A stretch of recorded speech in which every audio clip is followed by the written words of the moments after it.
de Dieu est toujours agissante dans nos vies.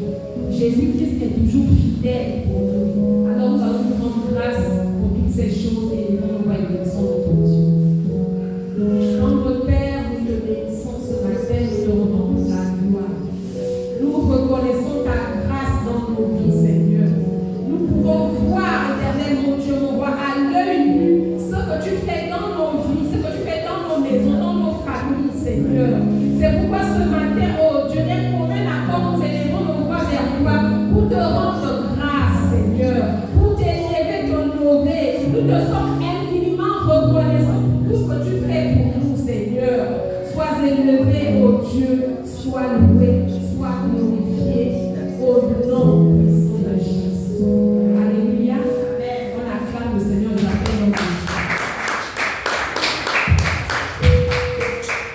Je vais juste rappeler notre programme de jeûne. Nous sommes dans le mois de juin et nous avons une semaine de jeûne du lundi 23 au vendredi 27. Ce n'est pas obligatoire, nous savons, de ceux qui peuvent le faire. En fait, on jeûne le matin, on arrête à 18h. Et puis on mange, on le fait maintenant le vendredi, on se retrouve ici à 17h pour ceux qui viennent prier. On prie 1 heure et puis on coupe et après. Voilà. Donc du lundi 23 au vendredi 27, nous avons jeûne d'une semaine. Et le dimanche 29, ça je l'ai dit déjà pour les chants, c'est un culte de célébration. Un culte de célébration le dimanche 29, on va suivre ça directement de Sainte-Seine. Donc dimanche 29, on a une célébration suivie de Sainte-Seine. Amen. Amen. Nous voulons ta grâce. Seigneur. Nous voulons ta grâce. Nous voulons ta grâce, Seigneur. Dans nos vies, ta grâce. Nous voulons ta grâce, Seigneur. Ce matin, ta grâce. Nous voulons ta grâce, Seigneur. Nous voulons ta grâce. Nous voulons ta grâce, Seigneur Jésus, ta grâce. Nous voulons ta grâce, Seigneur. Nous voulons ta grâce. Nous voulons ta grâce, Seigneur Jésus, ta grâce. Nous voulons ta grâce, Seigneur. Seigneur du ciel et de la terre, Dieu éternel, Dieu des Dieu, parfois c'est précieux, Jésus. Nous te bénissons, nous te louons, nous glorifions ton Seigneur. Nous glorifions nos mains, nous battons tes Christ. Père, parfois c'est que nous sommes merci pour ta bonté, pour ta fidélité. Merci pour ta grâce, Seigneur du ciel et de la terre. Merci pour tout ce que tu as fait, Seigneur, durant la semaine de prière. Merci pour le témoignage des uns et des autres pour ta puissance étendue sur chaque famille. Merci pour la grâce que tu as de nous retrouver ce matin devant ta sainte présence. Nous te supplions, roi des nations. Agis, Seigneur, par la personne ce matin. Après la gloire de l'honneur, le corps saint. Au nom puissant de Jésus.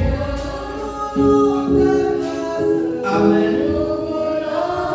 On acclame le Seigneur. Le thème de ce matin, c'est le nécessaire. Le nécessaire. Et notre verset de ce matin, c'est Luc 10, verset 38 à 42. Comme Jésus était en chemin avec ses disciples, il entra dans un village et une femme nommée Marthe le reçut dans sa maison. Elle avait une sœur nommée Marie qui s'étant assise au pied du Seigneur écoutait sa parole. Marthe, occupée à divers soins domestiques, survint et dit: Seigneur, cela ne te fait-il rien que ma sœur me laisse pour servir seule? Dieu lui donc de m'aider. Le Seigneur lui répondit: Marthe, Marthe, tu t'inquiètes et tu t'agites pour beaucoup de choses. Une seule chose est nécessaire. Marie a choisi la bonne part qui ne le sera point ôtée. Amen. Beaucoup parmi nous, sinon la plupart, connaissent cette histoire de Marc et de Marie. Jésus a dit une seule chose est nécessaire. Une seule chose est nécessaire. Vous savez, on peut traduire ça de plusieurs façons. Jésus aurait pu dire, Marc choisit tes priorités. Ou Marc fait la différence entre ce qui est utile ou ce qui ne l'est pas. Et en vivant sa vie sur terre, on verra que Jésus a vécu pour le nécessaire. Jésus n'a vécu que pour le nécessaire. Et ce matin, nous allons voir en quoi consiste cette vie pour le nécessaire. Amen. Grande histoire de Marthe.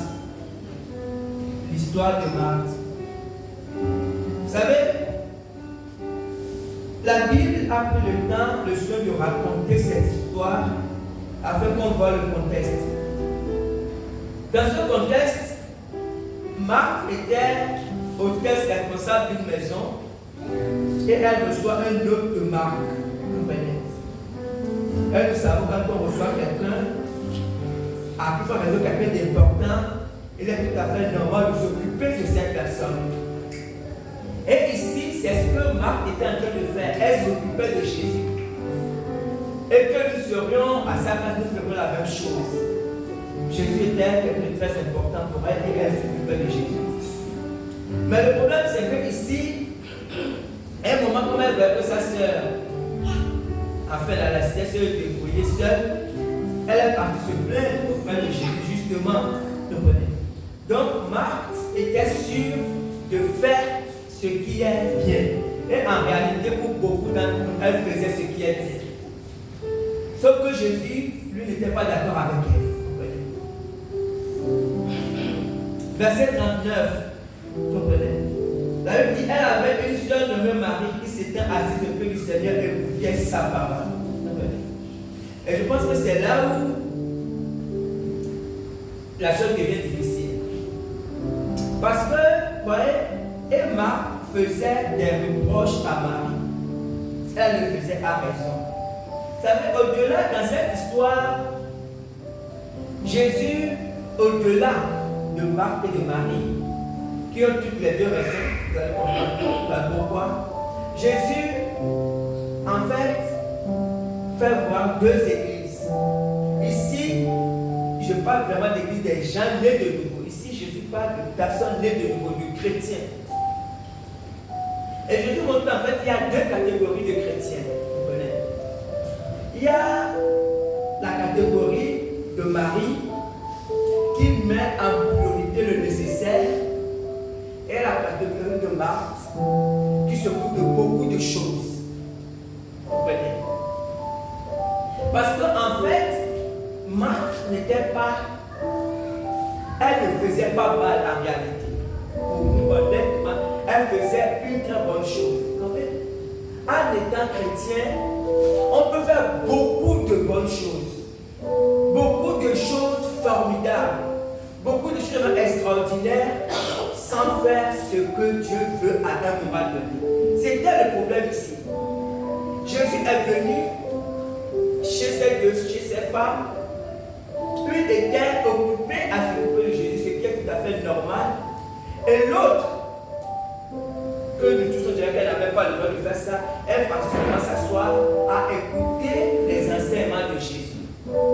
Mais à ce moment précis, Jésus a montré que la seule chose qu'il fallait faire, c'était justement venir s'asseoir et écouter ses enseignements. Maintenant, comment faire pour savoir ce qu'il faut faire au bon moment? C'est là où justement il faut le discernement. En fait, il faut être un chrétien orienté vers le nécessaire. Vous savez?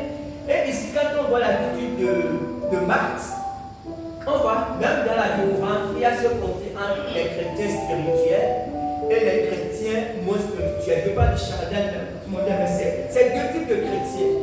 Souvent, il y a certains chrétiens qui peuvent peut-être trouver que d'autres en font trop, ou tu pries trop, ou tu jeûnes trop, ou tu comprenez. C'est un peu ce qui se passe ici, dans ce schéma entre Marc et Marie. Parce qu'il y a un chrétien orienté sur le nécessaire, et il y a l'autre chrétien qui s'occupe aussi de beaucoup de choses, et celui qui s'occupe souvent de beaucoup de choses voit que l'autre exagère ou que l'autre a tort. Vous voyez, c'est ce que Marc faisait, c'est parce qu'elle faisait des reproches à ses sœurs et elle le faisait devant le Seigneur. Donc ici, c'est pour nous recentrer ce matin sur la vie chrétienne, la vie éternelle, ce qui est important dans la vie chrétienne.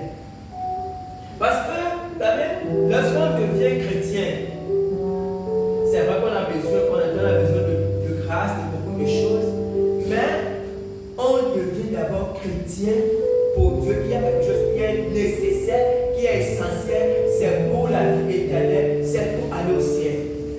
Et quelquefois, à cause de beaucoup de choses, on peut être distrait et on peut même sortir de ce qui est nécessaire. Vous savez, je ne parle pas de péché, parce que souvent on parle que c'est le péché, non. Ici, Jésus marque le péché, pas Marc faisait le très très bien. Jésus a dit la même chose en parlant de son retour. Il disait que les gens vont se marier et donneront leurs enfants en mariage. Jésus a dit comme au temps de Noé. Vous comprenez? Parce que lorsque les gens se marient et donnent leurs enfants en mariage, c'est biblique que les gens se marient et donnent leurs enfants. C'est qu'ils étaient dans la volonté de Dieu, sauf que ce n'était pas ce qu'il fallait faire en ce moment. Vous comprenez? Donc c'est pour nous recentrer un peu sur ce qui est nécessaire. Grand 2, les causes mondaines. Les causes mondaines. Vous savez, nous sommes dans les derniers temps. La Bible a donné des signes, ce qui va se passer dans les derniers temps. Et nous sommes en plein dans les derniers temps.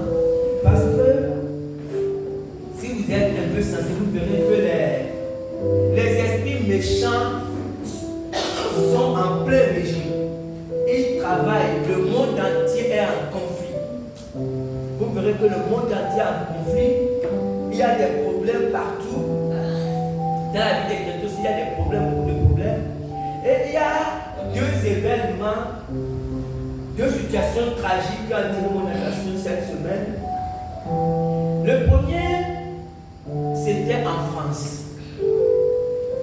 Je pense que lundi ou mardi, un garçon de 14 ans a tué une surveillante de 32 ans environ.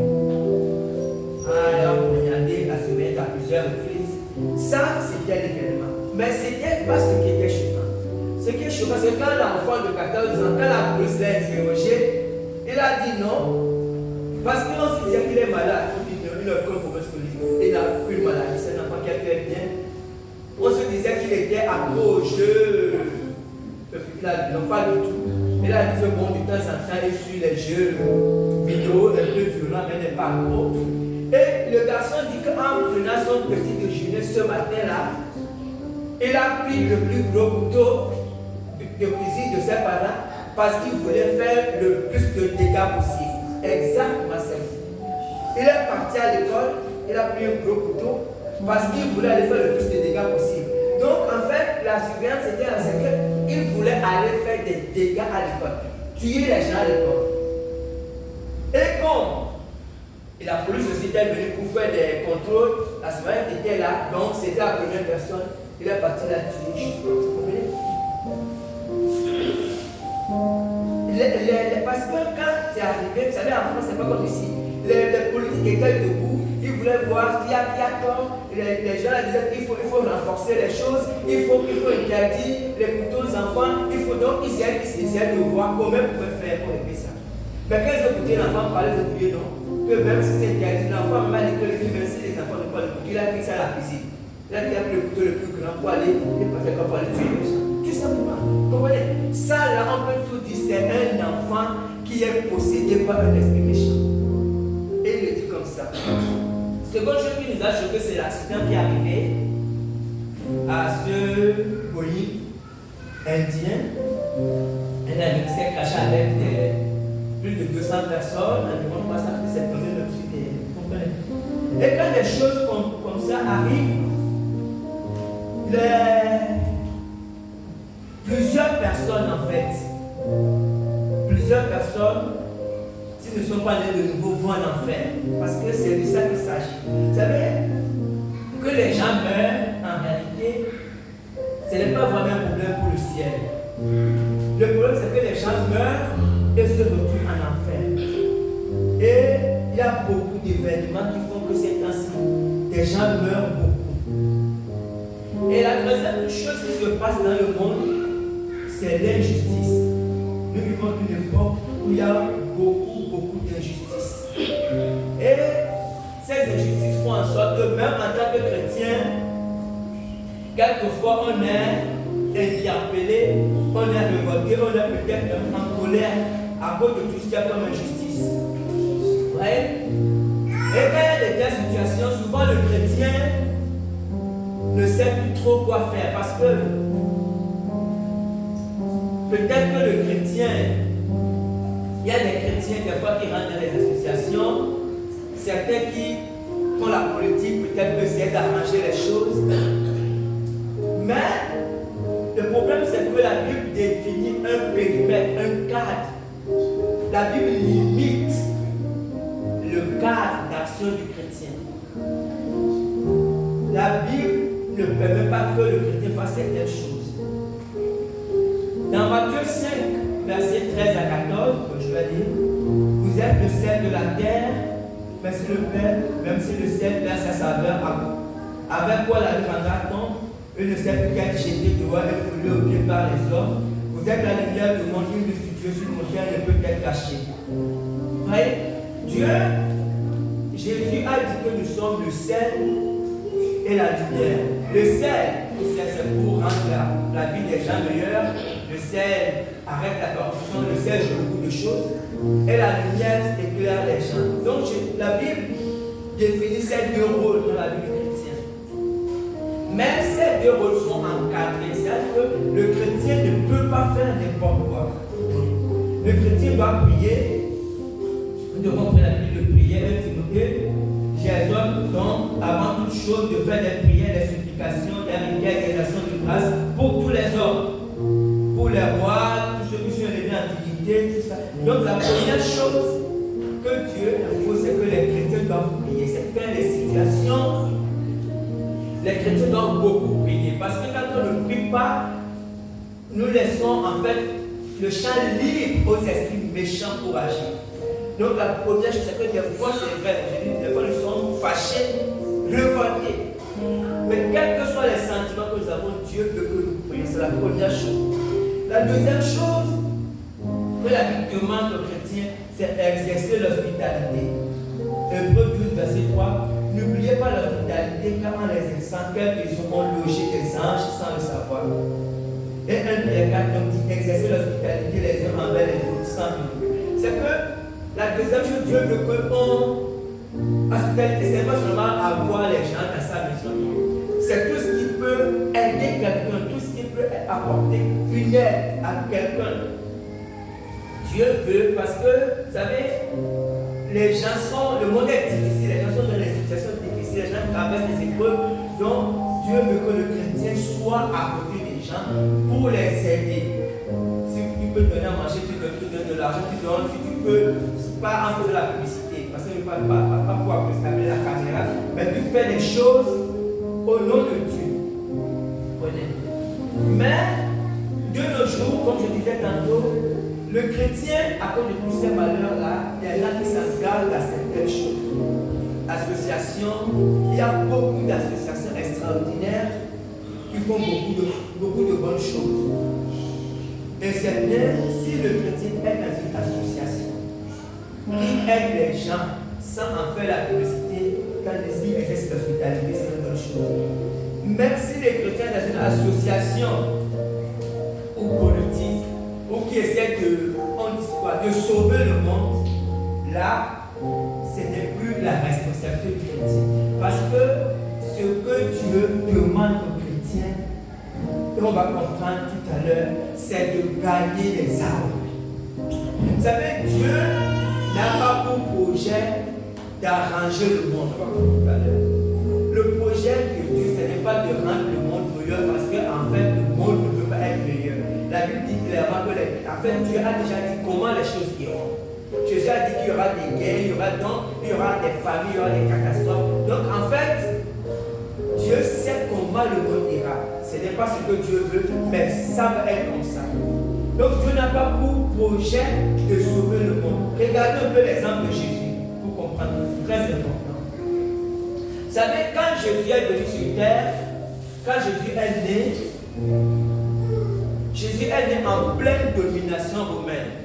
C'est-à-dire que quand Jésus est né, Israël était dépendant de l'Empire romain. L'Empire romain avait conquis plusieurs nations et Israël faisait partie. Disons que les Juifs étaient esclaves. Ils étaient dominés par les Romains. Et Jésus est né sous cette domination. Et les Romains dominaient les Juifs. Et du temps de Jésus, il y avait beaucoup de partis politiques, beaucoup de partis nationalistes, c'est que les Juifs qui voulaient se défendre. En fait, ils ne voulaient plus dépendre des Romains. Et Barnabas, justement, quand Pilate disait que je vous donne Jésus ou Barnabas, Barnabas était justement un nationaliste, des gens qui appelaient les Juifs pour défendre, vous comprenez? Mais Jésus ne voulait pas se mêler des affaires du monde. Quand Jésus vivait, il ne voulait pas se mêler des affaires du monde. Jésus avait une mission, il était concentré sur sa mission. Disons deux ou trois choses pour comprendre. Je lis Jean 8, verset 36 à 37 d'abord. Jésus répond à justement, mon royaume n'est pas de ce monde, répondit Jésus. Si mon royaume était de ce monde, mes serviteurs auraient combattu pour moi afin que je ne puisse pas livrer aux Juifs. Mais maintenant, mon royaume n'est point ici-bas. Pilate lui dit, tu es donc roi. Jésus répondit, tu le dis, je suis roi. Je suis né et je suis venu dans le monde pour rendre témoignage à la vérité. Quiconque est de la vérité écoute ma voix. Je lis aussi Luc 12, verset 13 à 14.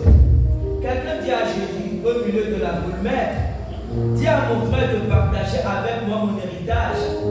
Jésus lui répondit, ô homme, qui m'a établi pour être votre juge ou pour faire vos partages?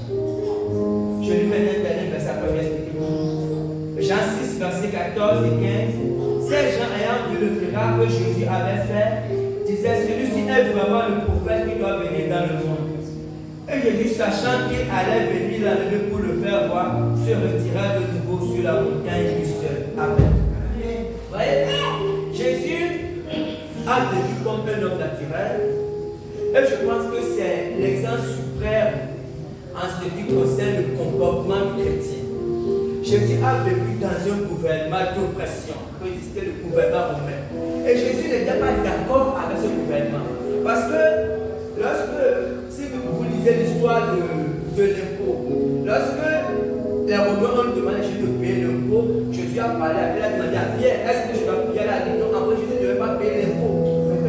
Mais Jésus a dit, mais pour ne pas les scandaliser, il a dit à Pierre d'aller faire ce qu'il devait faire parce qu'il ne voulait pas scandaliser. Donc Jésus a vécu dans un gouvernement oppressif, mais Jésus ne s'est jamais occupé parce qu'en fait, ce n'était pas le rôle de Jésus. Jésus, son rôle, c'était que les gens soient sauvés. Et lorsque Pilate a dit qu'il est roi, effectivement Jésus est roi, sauf qu'il n'est pas roi pour cette terre et il n'est pas roi pour ce moment-là. Parce que Jésus sera roi au moment donné sur la terre, mais ce n'était pas ce moment. Jésus a dit, oui, je suis vraiment roi. Lorsque il y avait cette injustice entre les frères, ils sont venus voir Jésus parce qu'ils voulaient que Jésus les départage. Si vous lisez la fin, vous verrez que Jésus en a fait au côté pour leur montrer que Jésus leur a parlé que le frère avait, il leur a montré que ce qui était important, ce n'était pas les biens qu'ils avaient, mais c'était plutôt de penser au roi. Il a dit à la fin que cela sera l'homme que le monde entier s'il perdait son enfant. Donc Jésus n'était pas sur la terre pour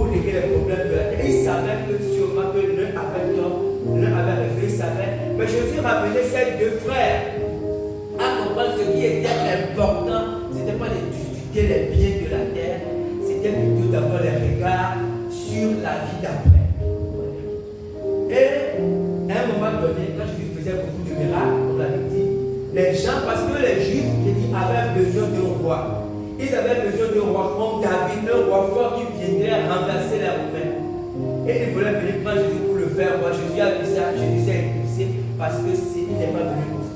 Donc Jésus, il est venu pour un rôle très important.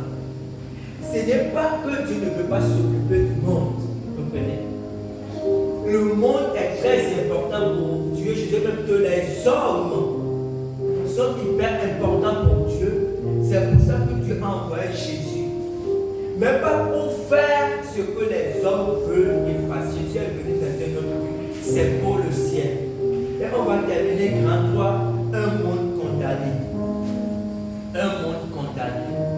Vous savez, en tant que chrétien, il est important de comprendre la vision de Dieu pour le monde actuel. La Bible dit que pour Dieu, 1000 ans est comme un jour. Vous savez, nous n'avons pas la même perception que Dieu. Depuis que Jésus est arrivé, ça fait déjà 2025 ans. Et 2025 ans pour nous, honnêtement, c'est une éternité. Parce que Jésus est venu, ça commence à l'an 1. Pour nous, c'est une éternité. Mais 2025 ans pour Dieu, c'est comme demain. Parce que Dieu compte en termes d'infini. Vous comprenez? Et pour Dieu, à partir du moment où Jésus est parti, le monde est déjà condamné, le monde est programmé pour être détruit. Lisons deux textes. Je lis d'abord Matthieu 23, verset 1 à 3. Comme Jésus s'en allait au sortir du temple, ses disciples s'approchèrent pour lui en faire remarquer les constructions. Mais il leur dit, voyez-vous tout cela? Je vous le dis en vérité, il ne restera pas ici pierre sur pierre qui ne soit renversée. Il s'assit sur la montagne des Oliviers et les disciples vinrent en particulier lui faire cette question. Dis-nous quand cela arrivera-t-il et quel sera le signe de ton avènement et de la fin du monde. Lisons un autre texte, 2 Pierre 3, versets 10 à 14. Le jour du Seigneur viendra comme un voleur. En ce jour, les cieux passeront avec fracas, les éléments embrasés se dissoudront et la terre avec les œufs qu'elle renferme sera consumée.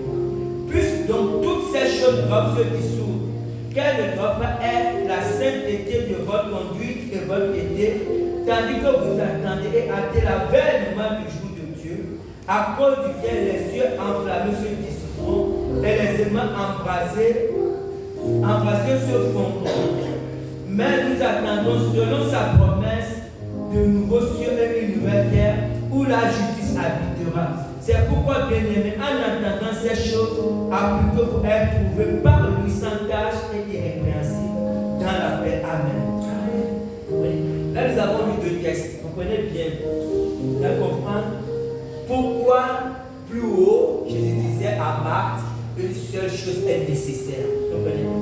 Jésus et Dieu nous a dit, avait une vision du monde.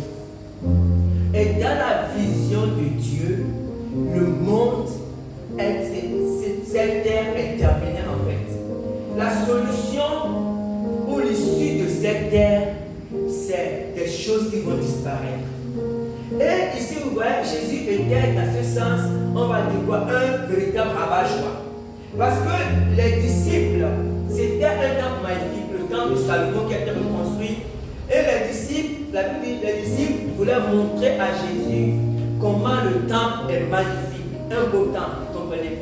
Et Jésus ici, au lieu de reconnaître que c'est vrai que le temple est beau, Jésus les a ramenés au nécessaire. Je dis, vous voyez, toutes ces beautés, toutes ces choses, il ne restera pas ici, pierre sur pierre. C'est que Jésus les ramène toujours vers le nécessaire.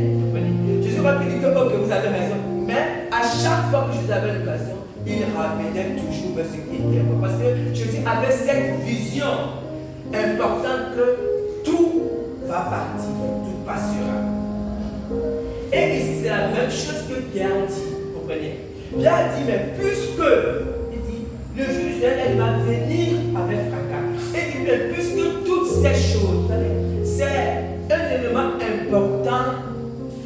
n'avons plus vraiment aujourd'hui en tant que chrétiens. Nous savons que c'est vrai, nous voulons le ciel, nous savons que le monde passera, mais pour nous, dans notre conscience, c'est comme si c'était un peu lointain, ou peut-être que ce n'est pas pour notre génération. C'est que pour le moment, nous faisons beaucoup de choses, en fait, un peu comme Marthe.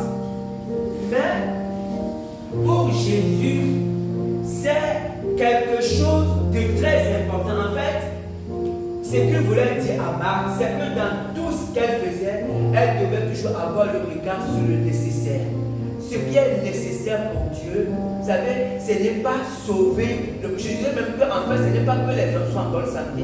Ce n'est pas forcément que les hommes mangent bien, que les hommes. Non. Ce qui est la seule chose que Dieu veut vraiment, c'est que les hommes soient sauvés. On va terminer avec ce texte que nous connaissons aussi. L'histoire du riche et Lazare. Luc 16, verset 19 à 24. Je lis. Il y avait un homme riche qui était vêtu de pourpre et de fin lin, et qui chaque jour menait joyeuse et brillante vie. Un pauvre nommé Lazare était couché à sa porte, couvert d'une serre, et désireux de se rassasier des miettes qui tombaient de la table riche, et même les chiens venaient encore lécher ses ulcères. Le pauvre mourut et il fut porté par les anges dans le sein d'Abraham. Le riche mourut aussi et il fut enseveli dans le séjour des morts. Il leva les yeux et tandis qu'il était en proie au tourment, il vit de l'eau Abraham et Lazare dans son sein. Il s'écria, Père Abraham, aie pitié de moi, et envoie Lazare pour qu'il trempe le bout de son doigt dans l'eau et me rafraîchisse la langue, car je souffre cruellement dans cette flamme. On va s'arrêter là. Ici, vous savez, c'est Jésus qui raconte cette histoire. Et dans cette histoire, Jésus a parlé de deux extrêmes. Je pense que Jésus a voulu dépeindre un tableau des deux extrémités. Jésus a dit qu'il y avait un homme riche. Et Jésus a dit chaque jour. Jésus a dit chaque jour, cet homme riche se revêtait de pourpre et de fin lin. Et chaque jour, il menait joyeuse et brillante vie. Vous comprenez? Quand on voit les hommes riches de la terre, quel que soit leur rang, leur qualité, leur position, il n'y a aucun homme riche qui correspond à ce que Jésus a dit. Parce que même les hommes les plus riches de la terre, ce n'est pas chaque jour qu'ils font la fête, ce n'est pas chaque jour qu'ils sont heureux. Il y a quand même des jours, ils ont quand même aussi des cas difficiles, des jours, ils ont des soucis. Mais Jésus a dit que cet homme-là, dans le feu, Jésus a dit que c'est un homme qui menait joyeuse et brillante vie tous les jours de sa vie. C'est que c'est un homme qui était heureux tous les jours. Et Jésus a dit à côté, il y avait aussi un homme, un pauvre, tellement pauvre qu'il n'avait rien à manger. Et Jésus dit, en plus de ça, il était frappé d'ulcère. Et non seulement il était frappé d'ulcère, il était malade. Les chiens venaient même lécher ses plaies. Vous comprenez? C'est que de notre côté, Jésus a dépeint aussi un homme pauvre, tellement pauvre que quelle que soit la situation dans laquelle nous pouvons nous trouver, nous ne pouvons jamais être comme Lazare. Vous comprenez? Donc, d'un côté, un homme riche à l'extrême, aucun homme riche sur la terre ne ressemble à cette personne. Et de l'autre côté, un homme pauvre, tel que aucun homme sur la terre ne pourra être égalé à ça. Quelle que soit ta volonté, tu ne seras jamais comme Lazare. Tu n'as rien, tu es malade, et les chiens viennent lécher tes plaies. Tu ne reçois pas. Et je te dis que voici la situation de deux hommes. Et je t'ai dit que, mais, il est arrivé que l'un meurt, Lazare, et il nous est arrivé que l'autre aussi meurt, le riche. Et c'est là où tout change. Et Jésus veut montrer que, quelle que soit la situation que l'on puisse avoir sur la terre, que ce soit la situation d'extrême richesse, qui fait en sorte que tous les jours c'est la fête, ou que ce soit la situation d'extrême pauvreté, qui fait en sorte qu'on soit peut-être l'homme le plus pauvre de la terre, ce qui est important en fait, c'est la fin de tout ça. C'est là où on se retrouve après toutes ces choses. Parce qu'à la fin du parcours, le riche s'est retrouvé dans une situation très compliquée. Lazare s'est retrouvé dans une situation où il était en paix. Vous comprenez? Voilà ce que Jésus appelait le nécessaire. C'est que le but du chrétien, l'objectif du chrétien, c'est pas qu'on doit faire quelque chose, on doit vaquer à notre occupation, tout ça on doit le faire. Mais le chrétien doit avoir constamment deux objectifs. Le premier pour lui-même, le salut de son âme. Mais le second, c'est le salut de l'âme des autres, de son entourage. Vous savez, lorsqu'un chrétien